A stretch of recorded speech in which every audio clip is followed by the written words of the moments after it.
Mix 1 har bidraget enormt meget til Mix 1 med det hele nummer 2 i år. Det var rigtig, rigtig godt. Klap til Mix 1.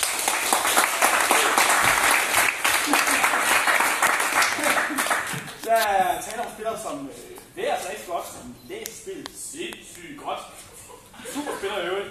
Og han er god til at opmuntre sine medspillere, og bliver hovedsageligt kun sur på sig selv. Ja. Men